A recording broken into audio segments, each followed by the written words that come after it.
Ladies and gentlemen, welcome to the Wildcard Draw. Fortunately, we've already had some fantastic Dota 2 action behind us, but things are going to keep getting better from here. We are going to do a draw tonight where we select some more friends to join us in the main event of EGL One. But before we get there, we're going to spend a little bit of time letting you know what's happening next, what has happened, and of course some interesting little tidbits that I'm sure you're going to enjoy as well. Of course, as usual, I'm not here alone. notAhero, welcome to the broadcast. Thank you for having me. I'm excited about this. Like, it's a bit of spice into the tournament. Talking about the team, seeing who's going to go through, who's making that cut, and then we're going into the big stage, where the big boy seats get filled. I gotta say, the event already has had such spectacular Dota on display. I think we've had such strong community support, and it's been such a fabulous event that, as you say, the main stage is waiting, and it's been set beautifully so far already. But okay, let's take you back in time. Let's talk about what happened and how we got here. For the first thing, I think it's important to note is, who is this? Like, who are the people, the minds behind EGL One? Well, of course, none of this is possible without the sponsors, and of course, the sponsors in this case are HP, Omen, and Intel, and they've come together to bring us just a bouquet of things to enjoy with this event. Firstly, and most obviously, is the prize pool. There's a 50,000 Rand prize pool for this event, and that is one of the largest prize pools I think we've had in South African Dota for a really long time. I want to say it's certainly the highest we've had this year, and I would say that it's probably been a good, strong year since we've had anything even competitive to it in our scene.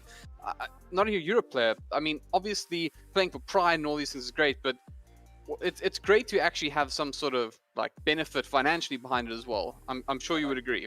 Like the guys that are really up there, like our best players in the country, they're putting in this grind, and they've got team practice every week, and they're studying the meta and the strats and all those things. And to have tournaments like this where you can like show what you've been doing and then get rewarded for it at the end of it because you're performing well, that's what we want. Like, that's what the players want, that's what the fans want, that's what the spectators want. So just having that added pressure for that prize pool is what makes esports great. Like, it's a competitive environment, like you're playing for something, so not just bragging rights.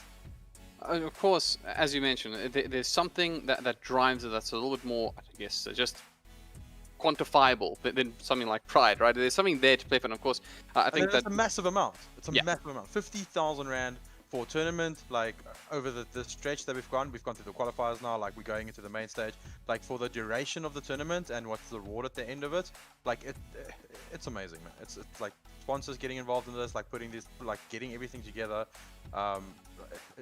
It's mind-blowing. And to their credit, what this has also done is also brought the community together in many ways. I mean, one of the things I really loved about this event is that some of the top teams, the invited teams, actually stepped up and they offered coaching, as an example, to the qualifying sides to really incentivize some sides that may be intimidated by the best teams in the country to participate. And I think it's also worth mentioning that the community really has come together. But I mean, you're a coach. You've obviously been a competitive player at the top level in South Africa as well. I mean, how valuable is this? Is it as big a deal as I think, or is it just? It's massive. Like, it's like the community getting behind a tournament like EGL One, and for the magnitude of this tournament to then bring teams like Sun5 and XD offering free coaching. These guys usually charge for coaching. They're offering free coaching to teams that qualify for the tournament that want the help, and that's massive. Like, it makes players improve, it gets them better. Like, you get a little bit of insight into the mind of the person that's coaching you, and yeah, it's just gonna grow, and the team's gonna get more competitive. And like, as a group and as a community, it's a massive thing. Like, and top source Sun5 and XD and those guys to offer that, but also, like, let's give the recognition to EGL One, because that's what made all this possible. 100%. It really did help bind the community a little bit. I think there was a lot of difficulties in Dota in the last couple of years. I mean, I've spoken on broadcast before about how we really needed like a coming together moment, and in a lot of ways EGL did that. And the support's come from the other tournament organizers, it's come from many of the community casters, and of course the teams themselves coming forward. And obviously the numbers have been as well. I mean, we've seen a fair number of people in both in game and on the stream coming to show their support and enjoy the Dota alongside us. So it's been fantastic. Let's take a moment though to, I guess, shine the light on 4 teams that we haven't seen yet though in EGL One. Those 4 teams, of course, are Sinister 5, Energy Esports, XD, and Punks. Your invited sides into EGL One. notAhero, I'm sure you agree. These are the 4 best sides in the country, at least going into this tournament. Based off recent performances, their spots are 100% warranted. I don't think anyone can argue like against that. Punk's recent performance at tournaments, and then you're looking at teams like Sin 5, which obviously they're a juggernaut at the moment. Energy, they deserve its spot. XD taking one of the recent tournaments as well, beating Energy and Sin 5. And then who am I missing? Energy, Sin 5, Punks, and XD. And XD, yeah. So XD tournament wins, Sin 5 tournament wins, Energy finals, and Punk's actually beating XD in one of those tournaments as well. So 100% deserved. These guys deserve to be here. And like, we can kind of call them the sleeping giants at the moment, but not in the natural sense. They're the sleeping giants because we haven't seen them yet. Like, they've been watching these qualifiers, they've been sitting back practicing, and they're the 4 best teams or the 4 seeded teams for the tournament, and can't wait to see what's going to happen. Like we saw some massive performances. Maybe some of these underdog teams can upset them, but yeah, like, I think deservedly best 4 teams in the country at the moment. And I think what's interesting about that is, I mean, you mentioned that they haven't had a chance to show what they're capable of just yet in this tournament. But we know what they're capable of. They are titans. But in a way, I think this tournament lent itself very well to some of the other sides. I mean, DUC looks better than we've ever seen. Of course, just to paint the backstory of that, literally what happened was we had, I think it was 45 teams that eventually played in the tournament. We had 62 registrations, 45 of them actually completed it. And I know that there were definitely some teams left on the table. We got some messages, and hopefully there will be an EGL One too, and we'll get these 62, even 64 registrations for the event. But that was a massive and fantastic showing. Of course, with that said, those sides all fought up against each other. I think they were seeded to some degree. I think the top 20 was seeded, if I'm not mistaken. But we saw sides even like the 34th and 36th seed do particularly well and make their way through into higher. I think some of them even qualifying. I think, for example, IDGAF have qualified outright, and they were, I think, seed 36 out of 42. So it really does show what can happen when you pitch, be counted, and do your absolute best. With that said, though, DUC ended up going the whole way. They were phenomenal in the grand finals, and they ended up winning the entire event. Scary good. They were scary good. Like, if they were playing like that in the previous tournaments, they would have probably been one of the invitees. Like, they looked so terrifying. And deserved wins last night in the final. It was a 2-0, and both games very dominant. I think it was an 8-30 and then a 9-32 score. They look so smooth. Like, everything was silky. Like, the item choices were the correct thing to do. And just how they played on the map was like, they played as a team. I think that was the main thing that we can take from that. They played as a unit. And with it said, they weren't alone out there. There were some other sides that really did very well and impressed us. Obviously, there were some teams that didn't even qualify that we were really impressed by. And I really do hope that some of these teams come back and then we get to see a lot more of them, because this was a fantastic showcase of what South African Dota can be. But in the end, it's DUC that reigned king, and they were so deserved. They were dominant, and they demolished a great team in that final. And I am very interested to see what they do. I mean, if I'm not mistaken, DUC were the 3rd seed coming into the qualifier. They were actually seeded beneath Team Pingu and WRG, and they ended up coming out as effectively the 5th seed in the main event. And it's as good as it can possibly get out of the qualifier.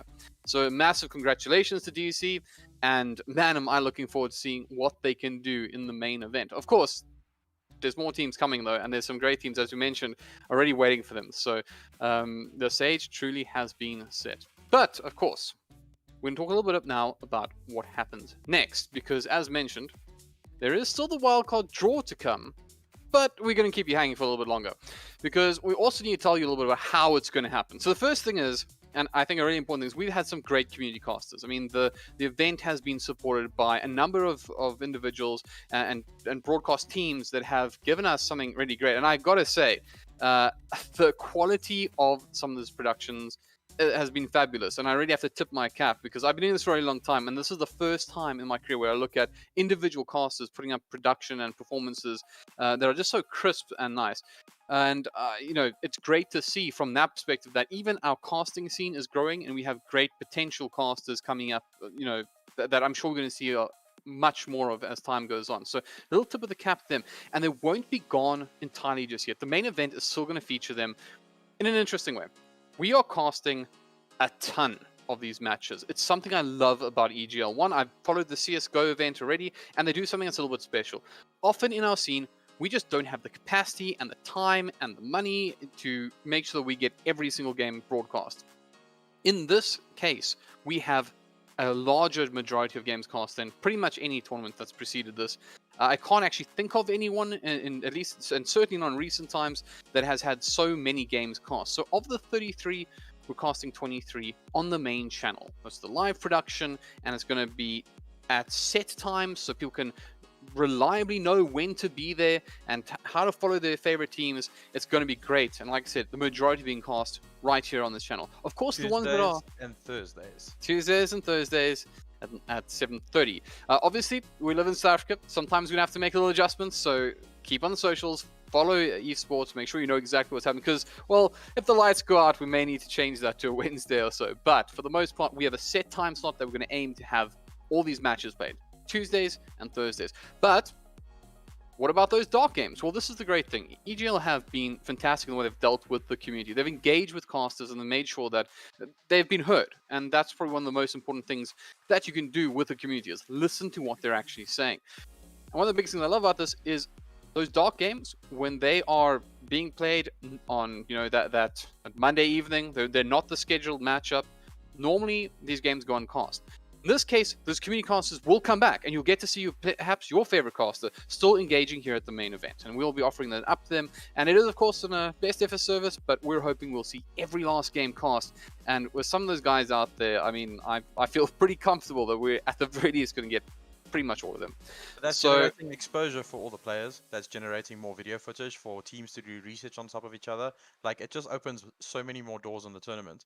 And it's great to see. Like, it was the most frustrating thing as a player to not have footage of your next opponent. And with the community casters jumping in and EGL One like accommodating it, you're gonna have more footage, more views, more people can watch their favorite players, their favorite casters, and it's just gonna keep growing. And it's great to see. We won't go too deep into this, but notAhero, I know that you're in an interesting place because you're a captain and effectively, I guess, a MGO manager at the very least for Salt. So you also know what it means to have these games broadcast because it matters, right? Yeah, no, definitely it does. It was the most frustrating thing as a player, like grinding the entire year. You've played over 100 competitive games to get to a Comic-Con or a LAN or online tournaments or anything like that, and out of your 100 games that you played over the year competitively, 3 of them were casted.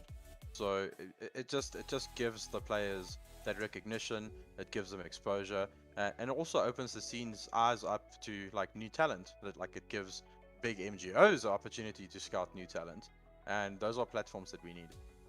Of course, just for sponsorship as well. I mean, obviously, every single one of these teams, they have their own sponsors, and they have to provide. They have to say, look, this is where we're being shown. This is the showcase we're getting. And EGL One is a fantastic platform for just that. They're going to have... Everyone is going to be broadcast at some stage. We're going to see all these teams if they haven't been seen already. And of course, that means that we're going to get a huge amount of opportunity for perhaps new sponsors get involved with some of the newer sides, etc. So it's a really great platform, once again, for teams to engage with. And once again, big shout out to the other community casters out there that have put in a lot of effort and are I think, doing the community proud and doing them a great service. So make sure that you don't just miss out on all the great action here, but you also check that out. But with that said, once again, Tuesdays and Thursdays, 7:30, we will be here live with as many matches as possible. The most matches I can think of from a TO in a very long time. So from round three, every single match is cast. Yeah, so you don't have to worry about potentially missing which upper bracket, lower bracket final do I watch, or which game happening at the same time. No, you're going to get to see pretty much all of them, especially as you mentioned in the later stages of the tournament. And it's going to be here, same place, same time, etc. You watch Byte, and that reliability, well, you know, it's pretty great for our scene. I'm not going to lie. Okay, so spoken about the games, when they're going to happen. We've spoken about the teams that have qualified. We've spoken about the teams that are, or rather the rounds that we broadcast. All these great things, but there are literally 4 things missing from this right now. There's 4 things that we need to finally paint this picture. And of course, those 4 things are the 4 teams that are still remaining for this wildcard draw. I think I've kept you waiting long enough. I think we've said enough about everything that has happened. Let's talk about what's to come. And that is the wildcard draw coming right now. So how is this going to work? Right. We have several teams that have made it all the way through to this point where they didn't quite make it. They were 1 round away. That's not over for them just yet. There's going to be a simple draw. It's going to come down to which number do we draw and which number coincides with which team. When that happens, 4 of these sides will join the main event, and they will have an opportunity to, well, I mean, hey, to take the whole thing. They're still going to be in it. I think a very interesting thing was said actually backstage before this, why this is happening. And I do want to just spend 1 moment on that. In these kind of large events, you do find that there are just unfortunate matchups. Maybe you had a game up against DUC very early on. Hey, they were seeded 3rd, but they clearly weren't the 3rd best team. They were the best in the tournament in the end. So maybe they knocked you out a little bit earlier than you should have been. And this gives you an opportunity to get some of those teams back, to give a last hope, a last chance to a team that otherwise would have had to watch from the sidelines. So fantastically, we're going to get stuck into that now. So, with that said, let's go ahead and do our very first draw and find out which first side will make it through and join us here at EGL One. Alright, well, notAhero. I've been talking a lot. I think you get the honors of calling the first one out. Okay, so the first team that comes out here with the wildcard draw is MLGC Dynamis. So MLGC Dynamis will go onto the main stage. They're going to go into the bracket stage. Congratulations to them. Like, keep grinding, boys. Let's cause some upsets and move on into this tournament. Over to you, HellbirDza. Yeah, what's interesting is actually there's 2 MLGC teams in this running right now. So who knows? Maybe the next one will make it through as well. But of course, I think just an opportunity to name who they are. Of course, that is Cuddles, Hondo, Baby Zergling, Storm Shadow, and I guess Ruan, because I only have your email address. But congratulations to those 5 players. They're going to be joining us in the main event here at EGL One. So what do you say? Shall we get stuck into the second one? Is it time? We're going to go there already? I think we go straight into it. Like, let's get through this. Let's get these teams. I can see in the chat they're anxiously waiting for it. So the guys are waiting for their names to be called out. So let's go. All right. Well, I tell you what, I'll take the second one. And, you know, I like this team, actually. It's an interesting side. I'll give you a hint to who they are. They were knocked out by a side called Benoni's Legends. If that doesn't answer already for you, there's of course Aura Gaming, Pezbot, Lightning, Wraith, The Real DJ, Miriam, and I guess 66. That's an interesting name that certainly has been around in the past. Congratulations. Once more, you'll be joining us in the main stage for EGL One. Okay. 2 more to go. 6 more sides. And we're done. Yeah, we know who one of them are already, and I think it's your turn. So the 3rd team that's going through, Odyssey Esports. Well done on them. The roster for Odyssey Esports was quite a mind-boggler, HellbirDza. If you look at it, because Odyssey Esports was, I'm actually just opening the team bracket here for them. Is yours? My link's not working. I got you covered. It's Out of Time, Goat Explosion, Ghost Snipe ZA, Zombie ZA, Uyami Kazuma, and Primal. So, and by the way, I love the Out of Time name. Just gotta say, it's fantastic. All right, because it's Out of Time, like the seasoning. Oh, and he's in a wildcard draw, so appropriate. Not Out of Time just yet, of course. They are the 3rd side making, and this brings us to the very last one. And before I read this one out, I do want to say, don't shut the stream off afterwards, because we were saving some of the best for last. So even though there's 1 team left, Sorry to do this. The actual players that are waiting for this one, by the way. But there are some great news. I guess even for the players that don't make it, because there's some interesting stuff happening that we'll get to in just a moment. So don't leave the moment you hear the last name.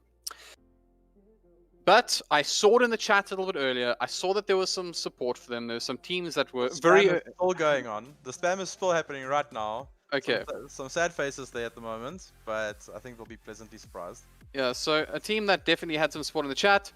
Welcome Hayes to the EGL One main event. That'll be your 4. So just to go over them again, it's MLGC, Dunamis, Aura Gaming, Odyssey Esports, and Hayes Gaming, who will join, I guess, the rest of the top 16 here at EGL One. But I promised that we're not going to end on a sad note where we have to say goodbye to some sites. We're going to try and end on a slightly better note. So, what's one of the best things you can enjoy when you follow your favorite teams? notAhero. What's one of those like little cherries on the top that make things better? Free stuff. I like free stuff. Who doesn't like free stuff? And of course, EGL One. Cool free stuff. Like okay. So free stuff. I promise, if you're a gamer, you're gonna like this free stuff. And this is the thing. Every single live stream we do, we're gonna be doing giveaways, and we're gonna give away things to the people who come and support on the YouTube channel in the live games.